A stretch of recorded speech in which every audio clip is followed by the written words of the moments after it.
අපි පොළොන්නරුවේ මට මේ ලෙඩේ තිබුණා දැන් අවුරුදු 7ක් විතර දණහිස් අමාරුව. ඊට පස්සේ මම ඉස්සලා රට ගිහින් හිටියේ. පස්සේ එහෙනුත් බෙහෙත් ගත්තා හරි ගියේ නෑ. ලංකාවට ඇවිල්ලත් බෙහෙත් ගත්තා. එහෙන් කිව්වේ දණහිස් දාන්න ඕනේ කියන එක. ඊට පස්සේ මම YouTube එක බල ඉන්නකොට දවසක් විද මහත්තයාගේ වීඩියෝ එකක් දැක්කා. දැක්කට පස්සේ මම නාංගිට කිව්වා නාංගි මාව එක්ක යන්න මෙතෙන්ට මට හොඳ වෙන්න පුළුවන් කියලා. මම ඇත්තටම පුදුම දුකක් ඉන්නේ ලැට් එකට යන්න බැරුව මම නැවිලා ලැට් එකට එහෙම ගියේ ඒ තරම් අමාරුවකින් හිටියේ. දැන් මම දෙයියනේ කියලා ආවා විනාඩි 20ක් 25ක් විතර යන්න ඇති. මට කකුල් දෙකේ අමාරුව නැතුව ගියා. මම ආවේ නංගිගේ අතේ එල්ලිලා මට යන්න බැරුව. දැන් මේ නංගිට මොකද හිතන්නේ මේ අක්කා කොහොමද ආවේ අපිට කියන්නකෝ. ඇත්තටම දැකපුවාම අදා ගන්න බැරි පොසක් එනවා.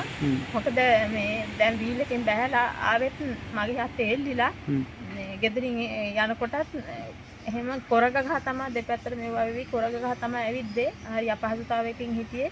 ඇත්තටම වෙද මහත්තයාගේ ඒ මෙතන ධාතු වැඩලා ඉන්නවා කියනවා.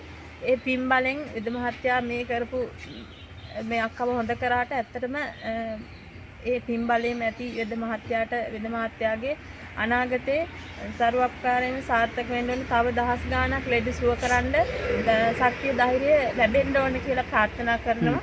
මේ ඇත්තටම කියන්න බැරි සන්තෝෂයක් තියෙන්නේ. මේක බලන හැමෝම මේ කියන්නේ සත්‍යයක්. මොකද මගේ අතේ මගේ අක්කා එල්ලිලා ආවේ.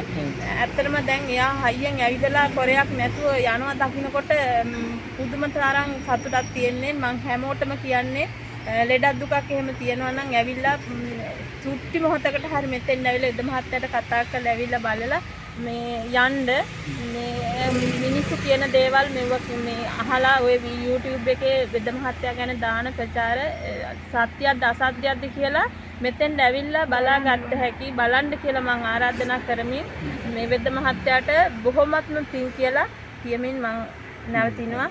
සියලු දෙනාට තෙරුවන් සරණයි. ඔව් මට ඉතින් මෙහෙම දෙයක්ත් දැන් දැනගන්න ඕනේ. දැන් මේ ඔය එනකොට දැන් ඔය අම්මා ඉස්සල්ලා කිව්වා මේ භූමියට පය ගහනකොට වෙනසක් වුණා කියලා. ඔව්. ඇත්තටම මම මෙතෙන් මේ ගොඩ වෙනකොටම මට නිකන් කකුලේ අර තිබ්බ අමාරුව නැතුව ගියා. මම නාංගිට කිව්වා නාංගි මට හොඳයිද කොහෙද බෙහෙත් ගන්න ඕනේ නැද්ද කොහෙද කියලා මම කකුලත් මෙහෙම එල්ලුවා. මේ ඇත්තටම නිකන් හොඳ වුණා වගේ වුණා. දැන් ওই කතාවම හැමෝම කියන දෙයක්. මොකද මේ ස්ථානයේ ධාතුන් වහන්සේලා 19ක් වැඩ ඉන්න ස්ථානයක්. එතකොට මිනිස්සු ධාතුන් වහන්සේලා කොහොමද ඔහොම කියලා අහනවා. ඒ පින්බර තැන් වලට පින්බර කටයුතු වෙන තැන් වලට ධාතුන් වහන්සේලා වඩින්න පෞකාරයන්ට වඩින්න නැතුවම පෞකාරයෝ මේවා පිළිගන්නේ නැහැ. නේද?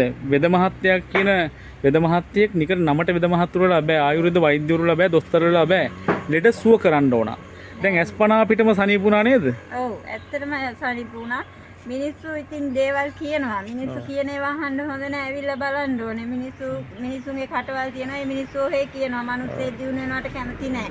මිනිස්සේ උරුදාව කරනවට කැමති නෑ. එහෙම මිනිස්සු තමයි එහෙම දේවල් කියන්නේ. ඇවිල්ලා බලන්න ඕනේ. හැමෝටම කියන්නේ ඇවිල්ලා බලන්න.